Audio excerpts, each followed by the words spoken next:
Okay, family, I have one more relationship video to do today. Like I said, the questions come in so frequently and so quickly that it's hard to keep up with them, okay?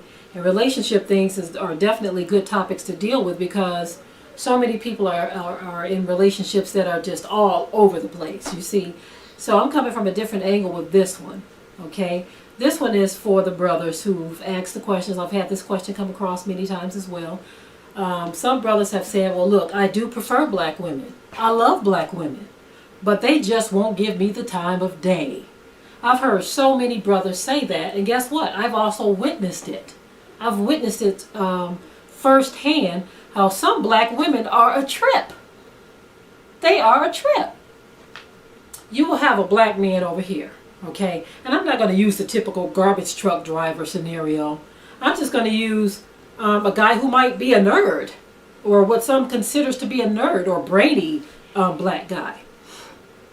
You have some black women who will look at a guy who they consider to be nerdy or brainy, look at him like he's a joke, like he don't deserve to breathe the same air that she does.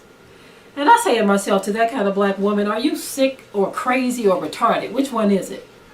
It's got to be one of them, because if you look at a black man who you consider to be too nerdy or too brainy as a non-viable option for you, then you got some serious issues going on in your head. News flash, but haven't someone told you that there appears to be a shortage on black men and that there doesn't appear to be enough to go around? And you have one who's interested in you, and just because he wears glasses or he's a bookworm or something, or because he's a college graduate, or because he's boring, you look the other way, or you don't give him the time of day because you're looking at this big, strong, strapping thug out here in the streets, and that's more appealing to you. What is wrong with our people? What is wrong with our black women who choose to be that way? I've heard of black women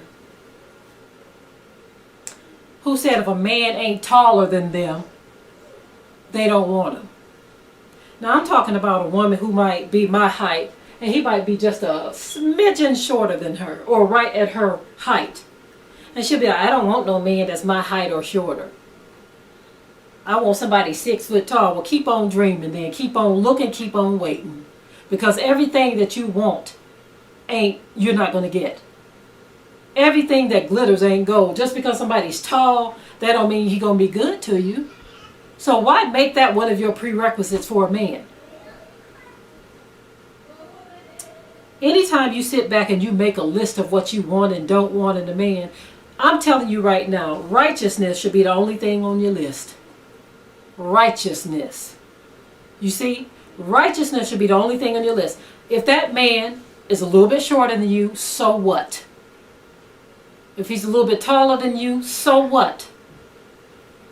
If he works for a garbage truck company, so what? If he's a janitor, so what? That's my earring in agreement with me. It just fell off my ear, but I shall continue. It doesn't matter. If a man is righteous, that should be all that matters.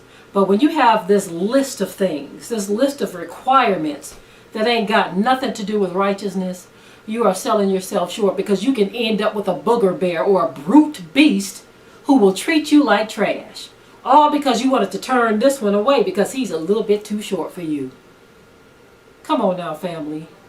We have got to do better than this. I've heard many brothers. I've seen many scenarios such as this. I remember my son a few years ago. There was a young lady in the neighborhood here who said, he's cute and everything, but I think he'd look much better if he had a diamond stud earring, if he had on some nice gym shoes and a car. And my son said, I tell you what, well, why don't you marry the earring, the gym shoes, and the car then? That was his response. Because this superficial stuff on the outside was more important to her. Oh, he's cute, and I would date him if he had these things. You see, my son wouldn't even be interested in dating someone who only cared about those kind of things.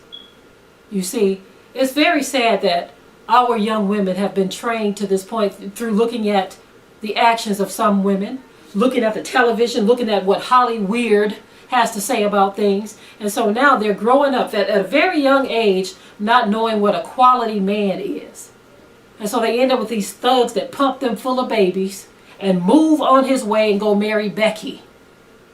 You see, we have got to get a grip on our minds, family, and start teaching our young women, teaching our young men, because they are following after the same pattern of dysfunction that we have followed for so long, and thus continuing the curse of generational curses. Shalom, family.